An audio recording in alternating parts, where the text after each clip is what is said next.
What's up, madlang people in the world? I am Krishna Bifulache. Today I am going to share to all the people in the world what to do before an earthquake.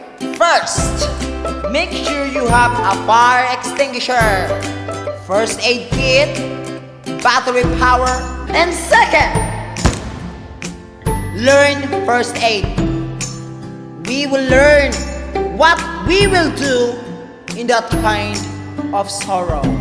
Third, learn how to turn off gas, water, and electricity, because it is very dangerous in that day. That's a disaster. And lastly, the DCH. You need to learn DCH. Drop, cover, and hold. Drop, hapak. Second, cover, shield. Hold the shield. Now, we are going into what to do during an earthquake. Stay calm. If you are indoors, stay inside. If you are outside, stay outside, obviously. Number 2, don't use matches, candles, or any flame. Broken glass line and fire, don't mix it, guys. Let's go to number 3. If you are in a car, stop the car and stay inside the car. The car until the earthquake stops. Number 3, turn on the radio. Don't use the phone unless it's emergency. Number 4, stay out of the damaged buildings. And number 5, be careful around broken glass and debris.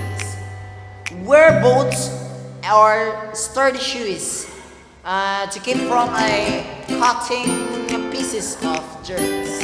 And lastly, expect an aftershock. Always remember these tips because every disaster can be prevented.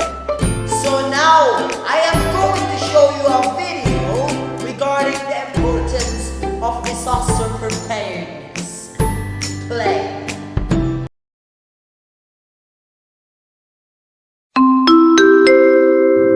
Good morning.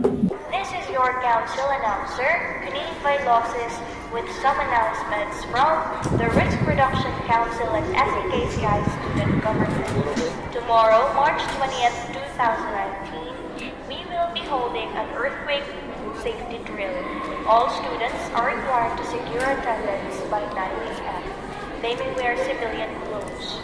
All students are required to bring their safety kit, complete with essential canned goods, water supply, batteries, and first aid kit. The drill will be overseen by the classroom officers. Again, tomorrow, March 20th, 2019, we will be holding an earthquake safety drill. All students are required to secure attendance by 9 a.m. Thank you for your cooperation. God bless and see you tomorrow.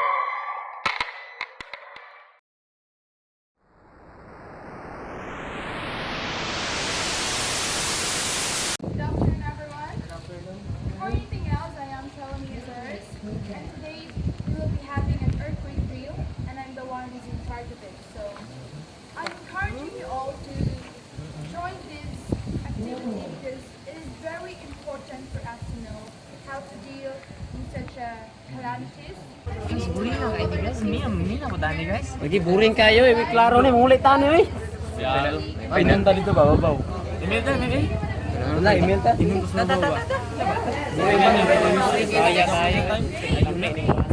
Earthquake.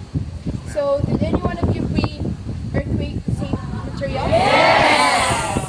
So now let's start our drill, and you may now proceed to room 1, 2, 3.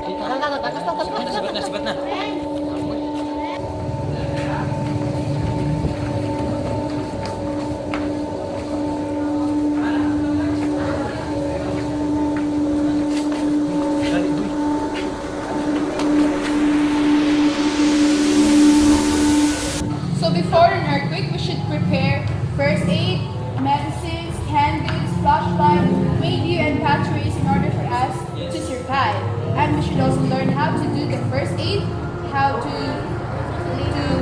deal in disaster.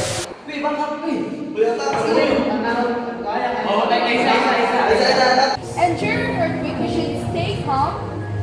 You should, yeah, don't panic. It's very important. Because, yes, if we are indoors, we should stay inside. And if the earthquake is, ano, Sa ilang pangyoyo dito, no? Ambot lang. Pero ang matais na kita maato ko. Gamitin mo to sila abot sa linog niya. Wala may balita nga nay maabot nga linog. Sus, tutukor to sila guys. May magtulak tag email dire. Ayo pag inanahoy.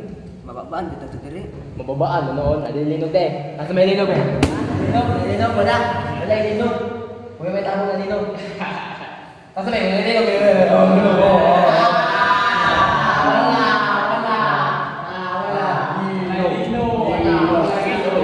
so after an earthquake, there is a tendency that there is tsunami that might come. So you need to go to elevated area.